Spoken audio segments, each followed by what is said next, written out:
threatening the people of Rivers State, because what they are trying to do is, we are going to remove fubara and nothing will happen. And I'm saying that if you remove fubara, something will happen. If you try to remove fubara, something will happen. And that is it. That is where... Alhaji Dokubo, will you say that President Bola Ahmed Tinubu... I'm with you. Will you say President Bola Ahmed Tinubu is succeeding or failing as president, given the reality in the country today?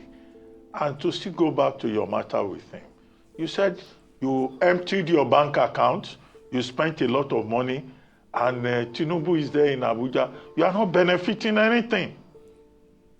So what would you like to benefit from him? Now that you helped him, you supported him, and he's there. He has forgotten people who supported him.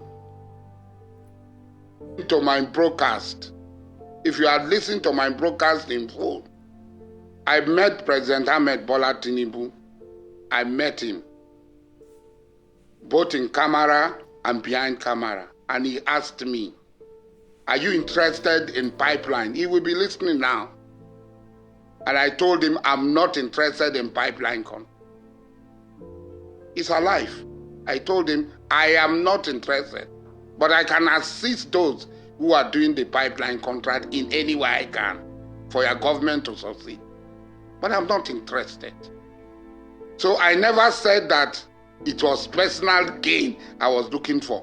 I clearly said in all my broadcasts that my needs are very small.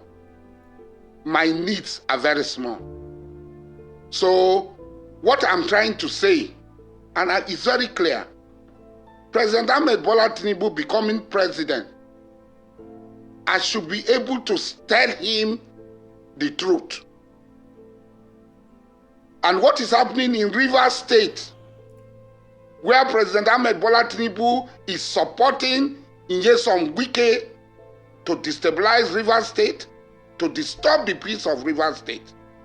And as a stakeholder in Rivers State, I feel disappointed, totally disappointed, for the president to allow his minister serving under him to run amok, procure judgments, and all sorts, threatening the people of Rivers State, because what they are trying to do is, we are going to remove fubara and nothing will happen. And I'm saying that if you remove fubara, something will happen. If you try to remove fubara, something will happen. And that is it. That is what I'm talking about. I'm not talking of any personal benefit. I cannot be appointed minister.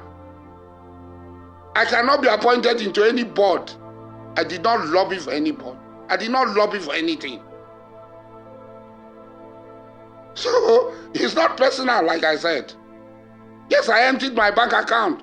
I spent over $2 million US. I cannot even count in naira what I spent. And I did not take a dime from him or anybody except 10 Jackeries who gave me 300 million naira.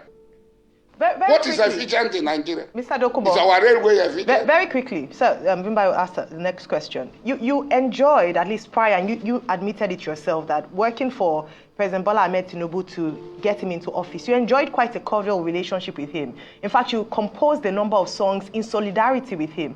Were you consulted? Have you had the opportunity? Yes, song by Togo. Yes. Yes, so you were singing yes. in support of him. Were you consulted? Have you had the opportunity to speak to him, or has the line of communication totally broken down between you and the president? I supported Mr. President because I knew him before he became senator.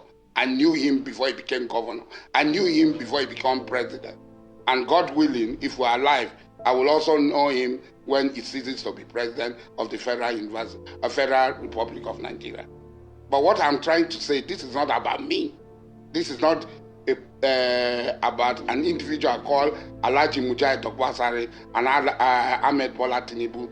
It is about my people.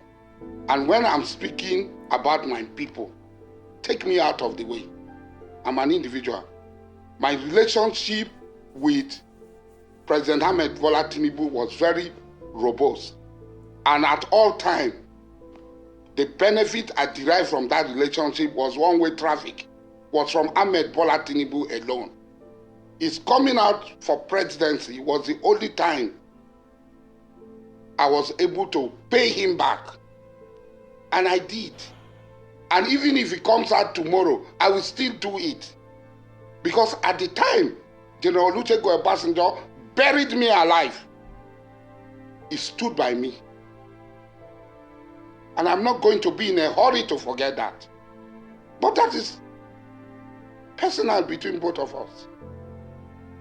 You talk about the line of communication. See, there's an Islamic preacher, Sheikh Kishke.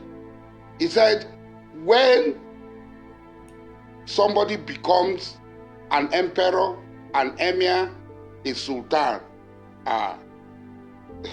Satan becomes his best friend and advisor. Because Satan will always be there whispering to his ears. Was Jesus not carried to the pinnacle by Satan? Okay. And offered the whole world that jumped down. I will give you everything. Thank you for that. Thank you for that. Now, we've understood you. We understand you're also saying that this conversation is not personal. But a lot of people would disagree because you've made statements such as that if President Bola Tinubu fails, we should hold you responsible. So my question is, should your people... I still stand by that statement. So should the Ijaw people, the Ogoni people, the people of Niger Delta, should they hold you responsible for the fact that their ministry has now been scrapped? I still stand by that statement. Yes. So should the Niger Delta people hold you responsible? Are you taking responsibility for the Niger Delta ministry being scrapped, since you said you would be taking responsibility? That is why I am crying out. That is why I am crying out. Because I am vigorously liable to any infraction of the expectation of the Nigerian people, not just Niger Delta people. Because I stood in front of everybody. And I'm not going to deny what I said.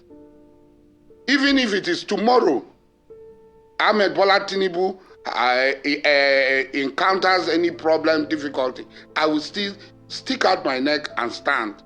Because at the time he stood for me, I would have been dead. I would not have been in this